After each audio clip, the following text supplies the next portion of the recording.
আমার মা মনে প্রাণে চায়, ভীষণ চায় যে আমি ইউটিউবের থেকে একটা টাইম নিজে একটু ইনকাম করতে পারি। ইউটিউব থেকে নিজের একটা জায়গা তৈরি করতে পারি। তার সাথে তো আমার হাসব্যান্ডের সাপোর্ট আছেই। তো মা এসছে বেড়াতে, তোমরা তো দেখেছো অলরেডি আগের ব্লগে। তো আমি সকালবেলায় কাজকর্ম শুরু করে দিয়েছি আর বিছানা গোছাচ্ছি। এই যে চাদরটা চেঞ্জ করছি আর আগের চাদরটা তুলে নিয়েছি। তার সাথে কাঁথা, কম্বল সবকিছু ভাঁজ করে নিচ্ছি আর মা বলল, "দে আমি ভিডিওটা করে দিই।" বিছানাটা গোছানো আমার কমপ্লিট হয়ে গেছে, সুন্দর করে গুছিয়ে নিয়েছি। আর ওর দিদুন ফুটি এনেছিল আগের দিন, খাওয়া দাওয়া হয়ে গেছে। যেটা বাকি ছিল সেটা সকালবেলায় নিয়ে ব্যাস ঘুরঘুর করছে, মা খাবো মা খাবো, এই আর কি চলছে। সকাল সকাল কিছুটা কাজকর্ম করে নিয়ে তারপর আমি রেডি হয়ে নিয়েছি, বেরোবো একটু মাংস আনতে। ভাবছি আজকে আর অন্য কিছু করব না, একটু ফ্রাইড রাইস আর মাংস করব ব্যাস। আর মা দেখো, মেয়ের বাড়ি এসেও কি আর চুপচাপ বসে থাকে, কাজকর্ম করতে লেগে পড়েছে। এই যে আমার একটা কাঁথার কভার মামা সেদিন ট্রেনে ছিঁড়ে ফেলেছে, তো সেটাই মা সেলাই করতে বসেছে যে, দে তুই তাহলে যা, আমি এগুলো কাজগুলো করে দোকান নিই। থেকে চলে এসেছি, মাংস এনেছি। আর ঘরে পেঁয়াজটা ফুরিয়ে গেছিলো, পেঁয়াজ এনেছি। আর মামার চকলেট এনেছি, আসার সাথে সাথে তো খাওয়া হয়ে গেছে। আর এখানে গপুর জন্য কিনতে আনিনি, গপুর জন্য যে হ্যাপি হ্যাপি বিস্কুট আর একটা চকলেট এনেছি। এটা এটা গপুর, রেখে আসো পরে যাও, গপুকে ঘুম থেকে তুলে তারপরে দেবে। হ্যাঁ যাও, এটাও ধরো, এরকম করে ধরো, যাও ধরো। আমি যেই দুদিন একটু আমার অসুবিধা থাকবে সেদিন কেউ পারবে না, পারবে না কেউ বলতে, ছেলে তো পারে, এখন ভালো বড় হয়ে গেছে, কিন্তু ওকে ওই ঘর থেকে ডেকে ডেকে আনা যায় না ঠাম্মার ঘর থেকে। ওই জন্য আমার গপু একটু দেরি করেই ওঠে। এমনিতেও ধরো আমাদের খুব সকাল সকাল তো আর ওঠা হয় না, কিন্তু আজ মানে একটু যদি আমি সমস্যায় পড়ি ব্যাস আমার আরও দেরি হয়ে যায়। কলা নিয়ে এসেছি, আমাদের বাড়ির সামনে যে ফলালা কাকুটা যায়, কিন্তু দুদিন ধরে উনি যাচ্ছে না। ওই জন্য মা টাকা দিল, বললো মনার জন্য কলা নিয়ে আয়। কলা নিয়ে আসলাম। চলো এবার রান্না বান্না জোগাড় ফোগাড় সব করি, নাহলে দেরি হয়ে যাবে অনেকটা। মাংস কত বলো তো মা কিলো? ওখানে 190 করে নিল। তোমাদের ওখানে কত? তো আজকে থেকে পুজো দেবো, পুজোটা না দিতে পারলে না মনটায় কেমন যেন লাগে, ভালো লাগে না। পুজোটা দেবো আজকে, শান্তি। আসো আসো। আমার বিনস কাটা হয়েছে, এখানে চিকেনে দেবো আলু, আর এখানে চিকেনটা ধুয়ে নেওয়া হয়েছে, আর এই যে মটরশুঁটি। আর এদিকে চালটা বসে গেছে, রাইসে সেদ্ধ করতে দিয়েছি, কড়াই বসিয়েছি, মাংস করব। আর মাংসের জন্য মশলাটাও কিন্তু আমি রেডি করে নিয়েছি, মশলা রেডি হয়ে গেছে।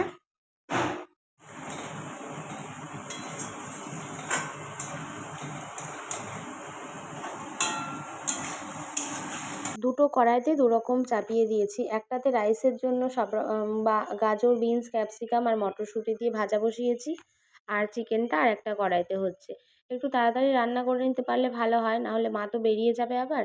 তো আবার বেশি রাত করে বা বেশি বিকেল হয়ে গেল আবার চিন্তায়, মানে আমি আর ভাই তো পাগল হয়ে যাই। মাকে নিয়ে ভীষণ চিন্তায় করি রাস্তায় বেরোলে, কারণ মার শরীরটা তো খুব একটা ভালো নয়। ভাই আগেই মেসেজ করে আমাকে বলে দিয়েছে, মাকে বলে দিবি সাবধান করে আসতে। বলেছি যে হ্যাঁ, দুপুরবেলা খাওয়া দাওয়া করে একটু রেস্ট নিয়ে তারপর যাবে। ফ্রাইড রাইসটা দেখে কার কার লোভ লাগছে সত্যি করে কিন্তু কমেন্ট করে বলবে। দেখতে যতটা সুন্দর লাগছে না, তোমরা ভিডিওতে যেমনটা দেখছো, খেতে কিন্তু দারুণ হয়েছিল, অসাধারণ। এর মধ্যে একটু গোলাপ জল, কেওড়া জল আর হচ্ছে দিয়েছি বেশি করে ঘি। ফ্রাইড রাইসে আমি একটু বেশি করে ঘি দিই, খেতে কিন্তু দারুণ টেস্ট হয়। এবার এটাকে চাপা দিয়ে আমি একটু গ্যাসের ওপর বসিয়ে রাখবো। আজকের একটা বড় কাজ মা আমার করে দিয়ে যাচ্ছে। দেখেছো, পুজো দিচ্ছে, আমি এদিকে রান্না করছি, মা বললো তুই তাহলে রান্নাটা সেরে নিয়ে স্নান করে নে, আমি এদিকে পুজোটা দিয়ে দিই। মায়ের স্নান হয়ে গেছে আগেই, মেয়েকে স্নান করিয়েছে, আমার অনেক জামা কাপড় কেচে দিয়েছে, দিয়ে তারপর মা বললো যে আমি তাহলে পুজোটা দিয়ে নিই, তুই কাল থেকে দিস, আজকে আর তোকে দিতে হবে না, আমি পুজোটা দিয়ে দিই, তুই স্নান করে ফ্রেশ হয়ে নে। এইবার দেখো প্লেটটা সাজিয়ে নিয়েছি। আজকে তো সিম্পল একদম ফ্রায়েড রাইস আর চিকেন, ব্যাস। তো এবার আমরা সবাই খেয়ে নেবো একসাথে বসে। তো মা ওই জন্যই ওয়েট করেছিল, মা বলছে, আমি বলছি তুমি আর মনা আগে খেয়ে নাও। তো মা বললো না, সবাই একসাথে বসে খাবো, এইটাই ভালো। তো ওই জন্য ছেলেও স্নান করে চলে এসছে, আমরা সবাই মিলে একসাথে বসে পড়েছি। আর মেয়ের তো আর আলাদা লাগে না, ও দিদুন, আমি বললাম তোকে দিই, তুই আলাদা করে বসে বসে খা একা একা। বললো না, আমি দিদুনের সাথে খাবো, দিদুন আমাকে খাইয়ে দেবে। ওই যে বারে বারে বলি না যে দিদুন হলো ওর সব কিছু, দিদুনকে পেলে আমার কাছেও মানে ওর ঘুমানো, ওর খাওয়া দাওয়া কিচ্ছু লাগে না। আগের দিনকে রাত্রেবেলা আমার কাছে শুয়েছে, শুয়ে মায়ের দিকে ঘুরে মানে দিদুনের গলা জড়িয়ে ধরে ঘুমোচ্ছে। তো আমি বললাম, কী রে তুই আমার কাছে আয়। বলছে, না দিদুন চলে এসেছে, এবার তুমি যাও, এবার তুমি যেতে পারো, তোমাকে আমার আর লাগবে না। মাকে বললাম, কেমন হয়েছে বলো। ওই জন্য মা বলল দারুণ, দেখিয়ে দিল। আর মাম্মাও তারপর দেখিয়ে দিল। আর এই প্লেটটা নিয়ে নিয়েছি আমি, এবার আমি খাবো। আর খেতে বন্ধুরা সত্যি এত সুন্দর হয়েছে না, মানে বলার মতন না। আর আগে যখন আমি বিয়ের পরপর বাড়ি থেকে আসতাম, মানে মায়ের বাড়ি থেকে আসতাম, তখন আমার ভীষণ মন খারাপ হতো, কখনো কখনো তো কান্নাও করে আসতাম। আর এখন আমার মা আমার বাড়ি থেকে কান্নাকাটি করে যায়, জানো তো। তো কেন কান্নাকাটি করে যায় অবশ্যই তোমাদের সাথে বলবো। আর তবে এই যে তার আগে বলে দিচ্ছি যে শাড়িটা নিয়েছিলাম, তো ওই শাড়িটা মাকে বলেছিলাম, তো মাকে একবার বললাম, মা তুমি খুলে দেখো তো শাড়িটা পুরো। আমি এমনি ওপর থেকে দেখেছিলাম, কিন্তু পুরো শাড়িটা না ভাঁজ খুলে আর দেখা হয়নি। যদি ছেঁড়া ফাটা কিছু থাকে তাহলে তো চেঞ্জ হবে, তো আমার আর দেখাই হয়নি। এই ৩-৪ দিন হয়ে গেল। তো মা ওই জন্য খুলে খুলে দেখছিল। মাকে বললাম, কেমন হয়েছে? মা বলল, বাহ খুব সুন্দর হয়েছে। মায়েরও পছন্দ হয়েছে। তো আমার কালারটা বেশ সুন্দর লেগেছে, মেরুন কালার। মাকে বলছিলাম যে এই কালারটা নিয়েছি একটাই কারণে, যাতে তুমিও পরতে পারো আমিও পরতে পারি শাড়িটা। তবে ওই আঁচলটা সেলাই করে আনতে হবে, আর একটা পাড় লাগিয়ে নিতে হবে। পাড়টা তো আমি নিজেই লাগিয়ে নিতে পারি, তো আমি লাগিয়ে নেব। আর মা একবারে বাড়ি যাবে, বাড়ি যাওয়ার জন্য এই খাওয়া দাওয়া করেছে। মাকে বললাম, তুমি একটু বসো, বসে রেস্ট নাও বা একটু শোও। তো না, বলছে না আমি আগে আগে বেরোবো, একটু আগে আগে বেরিয়ে স্টেশনে বসে থাকবো তাও ভালো, তাড়াহুড়ো করে আমার ভীষণ কষ্ট হয়ে যায়, অসুবিধা হয়ে যায়। তারপর রাস্তায় বেরোলে তো সাথে সাথে টোটো পাওয়া যায় না। আর মাম্মা এদিকে দেখো ফোন দেখছে দিদুনের। মানে মা আমার বাড়িতে এলে মায়ের আর ফোনটা থাকে না, সেটা আমার মেয়ের হয়ে যায় কিন্তু।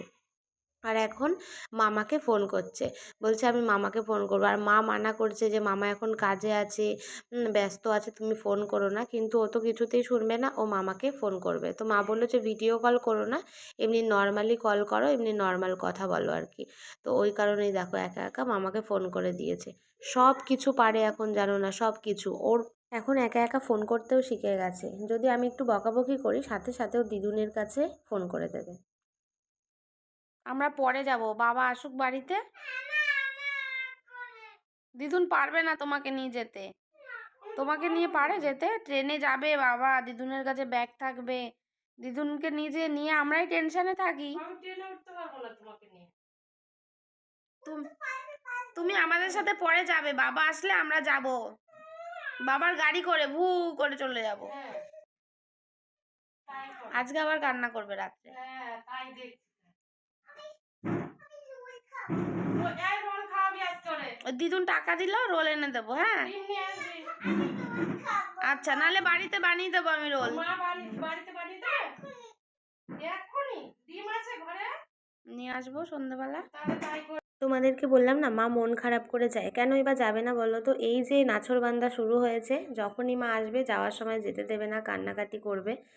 আর দিদুন থাকো, আরও 2 দিন থেকে যাও, এই সব বায়না করে। তো ওই জন্য মারও মনটা খারাপ হয়ে যায়। মারও তো আর একদিন এসে মনার কাছে থেকে ভালো লাগে না। কিন্তু ওই যে পিছুটান ভাইও তো সেভাবে রান্নাবান্না করে খেতে পারে না, ওই যে একটা অসুবিধা, মানে একদিকে তাকালে আর একদিকে অসুবিধা হয়ে যায়, জানো তো। এই দেখো কোলে উঠে পড়েছে, এবার যে নামিয়ে দেবে ওর কান্নাকাটি বায়না শুরু। এই হাসিটা কিন্তু আর মুখে থাকবে না। তো মারও ওই জন্য মন খারাপ হয়ে যায়। তো ভিডিওটা চলো এতটুকুনি রইলো, টাটা বাই বাই।